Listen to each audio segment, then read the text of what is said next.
Jumpa lagi Jaga Dibu TV, jumpa lagi di Tech News. Ya, Samsung Galaxy M52 5G segera hadir di Indonesia. LG garap pelindung layar lipat tanpa garis lipatan. Kemudian MediaTek puncaki pasar chipset mobile untuk smartphone, sementara Qualcomm mendominasi chipset 5G. Dan Facebook beserta Ray-Ban berkolaborasi membuat smart glasses atau kacamata pintar. Ya, LG garap pelindung layar lipat tanpa garis lipatan. Layar lipat atau foldable screen itu memang jadi inovasi yang canggih yang mungkin sudah mulai jadi tren ya untuk smartphone masa kini. Tapi masih ada sedikit masalah-masalah kecil di sana-sini. Layar lipat di smartphone tuh biasanya punya garis lipatan atau crease ya, bahkan sejak awal beli pun. Nah, mungkin masalah tersebut akan segera teratasi. LG meskipun telah resmi mundur dari bisnis smartphone, ternyata masih tetap berinovasi di bidang tersebut. Baru-baru ini LG Chem mengumumkan bahwa ada teknologi pelindung untuk layar lipat atau layar fleksibel yang diberi nama Real Folding Window. Nah, teknologi ini diklaim LG jauh lebih baik dibandingkan lapisan poliamida yang digunakan selama ini. Salah satunya karena bisa menghilangkan crease atau garis lipatan di layar itu ya. Nah, selain itu, pelindung layar baru juga diklaim memiliki durabilitas yang lebih baik.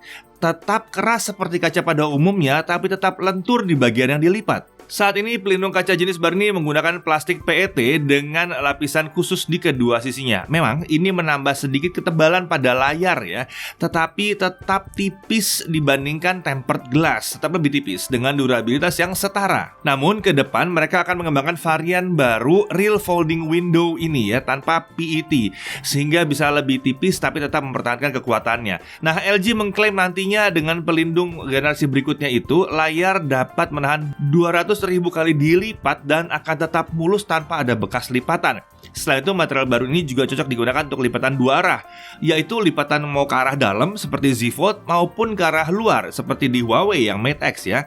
Nah, teknologi yang diharapkan ke depannya tidak hanya digunakan pada foldable display tapi juga untuk rollable display. Karena itu, LG berencana akan membawa teknologi pelindung layar terbaru ini ke pasar tablet maupun laptop. Pelindung layar ini akan diproduksi secara massal harusnya mulai tahun 2022 mendatang. Diperkirakan smartphone dengan teknologi ini baru akan hadir di pasaran di tahun 2023. Nggak lama lagi sih kelihatannya ya. MediaTek puncaki pasar SoC untuk perangkat mobile. Ya, lembaga riset Counterpoint baru-baru ini merilis laporan mengenai pasar SoC atau prosesor atau chipsetnya smartphone. Laporan tersebut menyatakan bahwa MediaTek berada di puncak klasemen untuk kuartal 2 2021, yaitu periode April hingga Juli 2021. MediaTek berhasil mengungguli Qualcomm yang kini berada di peringkat kedua dan Apple ada di peringkat ketiga. Persentase MediaTek di kuartal 2 2021 ini meningkat drastis, di mana MediaTek sekarang memperoleh 43% market share, sementara tahun lalu hanya 26%. Angka ini agak jauh di atas Qualcomm yang hanya mencatatkan 24% dan Apple yang hanya 14% saja. Counterpoint menyebutkan bahwa besarnya angka penggunaan chip MediaTek kali ini didorong oleh produk 5G mereka yang kompetitif di segmen menengah ke bawah. MediaTek juga tidak mengalami kendala pasokan isu komponen RFIC atau Radio Frequency Integrated Circuits dan Power Management IC ya, PMIC, seperti yang dialami oleh Qualcomm. Selain itu, pengiriman SoC 4G MediaTek juga masih berjalan dengan lancar dan ini memperkuat posisi mereka sebagai pemimpin pasar sekarang. Tapi menariknya, khusus untuk chip 5G, Qualcomm saat ini mendominasi dengan angka 55%. Sementara MediaTek hanya di kisaran 30%. Angka ini diprediksi seharusnya bisa lebih tinggi jika produksi SoC 5G mereka tidak terhambat oleh antrian panjang produksi chip di TSMC. Ya, TSMC memang jadi partner produksi yang sebagian besar chip 5G-nya Qualcomm. Jadi, apakah MediaTek akan terus bertahan atau Qualcomm kalau sudah lancar produksi chip 5G-nya akan mengambil alih lagi? Kita lihat nanti perkembangannya. Facebook merilis kacamata pintar atau smart glasses bersama Ray-Ban. Ya, Facebook dan Ray-Ban baru saja resmi merilis lini produk smart glasses mereka yang namanya adalah Ray-Ban Stories. Ya, Facebook bekerjasama dengan perusahaan pemilik merek Ray-Ban, EssilorLuxottica, ya, untuk menghadirkan kacamata pintar yang bisa menangkap foto dan video serta digunakan mendengarkan musik dan menerima telepon juga. Bagi penggemar Ray-Ban, desain kacamata smartnya si Ray-Ban Stories ini tidak berbeda dengan seri ikoniknya Ray-Ban, yaitu Wayfarer. Desain klasik ini sudah ada sejak tahun 1952. Jadi kacamata pintar ini hadir dengan desain klasik yang ikonik dan tentunya tetap fashionable. Ini berbeda dengan kaca pintar lain yang umumnya desainnya jadi lucu atau kaku gitu ya. Nah, Ray-Ban Stories ini dilengkapi dengan sepasang kamera 5 megapiksel di kiri dan kanan bingkai yang menghadap ke depan untuk mempermudah penangkapan video dan foto. Kamera ini bisa diaktifkan dengan menggunakan gesture di bagian atas tangkai kacamata. Ada gesture untuk pengambilan foto dan ada gesture untuk ambil video. Saat ngambil foto atau video, ada lampu indikator di dekat kamera yang akan menyala. Ini juga untuk fitur privasi ya. Jadi orang tahu, oh ada lampu nyala sedang direkam nih gitu ya. Nah, sedangkan untuk dengerin musik atau menerima panggilan telepon, kacamata ini dilengkapi dengan speaker kecil di bagian dalam tangkai dekat dengan telinga. Untuk pengaturan suara atau volume, pengguna bisa menggunakan ketukan atau gesture jari di tangkai bagian luar kacamata. Tersedia juga 3 buah mikrofon untuk menangkap suara dari berbagai arah, jadi untuk telepon tidak perlu menggunakan tambahan perangkat audio lagi. Adanya mikrofon ini juga bisa membuat dia jadi menerima voice comment menggunakan Facebook Assistant. Ini disebut salah satunya adalah untuk mengaktifkan kamera juga bisa gitu.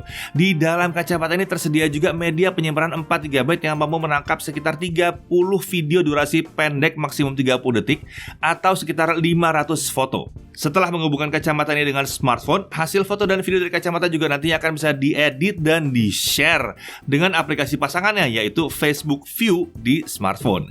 Jadi foto dan video yang terekam menggunakan kacamata ini tidak akan langsung diupload ke Facebook. Pengguna bisa milih foto dan video mana yang ingin di-share ya. Nah, untuk pengisian daya, kacamata ini dapat di-charge di dalam case kacamata yang sudah disediakan. Nah, si case sendiri bisa diisi pakai kabel Type-C charger ya. Miriplah seperti TWS lah. Nah, kalau kalian tidak ingin menggunakan fitur-fitur canggihnya ini, hanya mau dipakai sebagai kacamata biasa, di bagian dalam bingkai ada tombol power on off. Jadi pengguna bisa aja matiin dulu biar baterainya awet tapi tetap gaya. Untuk harganya katanya akan berkisar $299 untuk model yang basic dan $329 untuk model yang pakai polarized lens dan $379 untuk yang pakai transition lens. Itu yang gelap terang kacamatanya bisa berubah tergantung kondisi cahaya tuh ya. Nah, Ray-Ban Stories ini juga tersedia dengan lensa yang bisa di prescription, yang bisa ya buat minus gitu ya, bisa ya. Tapi harganya tergantung pada lensanya tentunya. Jadi ini bisa juga untuk kacamata plus atau minus, bisa. Untuk sekarang kacamata pintar ini baru akan hadir di Amerika, Kanada, Inggris, Irlandia, Italia, dan Australia. Untuk Indonesia gimana? Sayangnya belum ada kabar kapan akan datang resmi ke Indonesia. Tapi ya asik nih ya, kacamata pintar yang stylish banget bisa dihadirkan oleh 2 produsen yang satunya untuk sosial media, satunya produsen kacamata yang udah terkenal. Jadi perpaduannya mantep sih ini. Oke, sekarang mari kita beralih ke TKDN Watch ya. Ada perangkat baru dari Samsung yang diduga sebagai Samsung Galaxy M52 5G. Ini tampaknya masuk resmi ke Indonesia ya. Perangkat dengan model nomor SM-M526BR ini terlihat muncul di situs TKDN Kemenperin, yang artinya smartphone ini sudah mendapatkan sertifikat agar bisa dihadirkan secara resmi ke Indonesia. Perangkat ini sudah dapat sertifikasi TKDN per tanggal 7 September 2021 dengan nilai TKDN sebesar 38,3%. Nah, Galaxy M52 5G ini sebenarnya juga belum diluncurkan secara global ya. Jadi kita cuma dapat bocoran-bocoran doang tentang dia. Ya, ada yang mengatakan bahwa ini menggunakan Snapdragon 778G. Ya, masuk di akal karena A52s 5G juga pakai 778G ya. Dan kita udah pernah bahas ya 778G, jadi udah tahu ya performance-nya kurang lebih seperti apa. Nah, bocoran lain yang beredar adalah layarnya disebut berukuran 6,7 inci sama seperti pendahulunya yang M51, tapi refresh rate-nya 120 Hz. Belum diketahui yang satu ini apakah akan pakai baterai ekstra besar seperti di M51 kan dulu 7000 mAh gitu ya. Nah, pastinya baterai besar tuh yang kita harapkan supaya ada. Ya paling nggak, kalau nggak 7000 ampere paling nggak 6000 lah. Seri M harus dipertahankan gitu ya, tetap gede baterainya. Dan yang pasti lagi untuk Indonesia, seri M itu bukan seri yang bisa kalian temukan secara offline. Seri M ini akan jadi seri spesifik atau spesial untuk online. Jadi sepertinya Samsung akan segera hadirkan 2 smartphone yang pakai Snapdragon 778 yang hasil pengujian kami kemarin tuh sangat menyenangkan sekali. Ada A52s 5G dan Galaxy M52 5G. Nah, kalian nungguin yang mana? Oke, sampai sini dulu Tech News kali ini. Sampai jumpa lagi di Tech News berikutnya. Saya Deddy Irfan, jaga TV TV.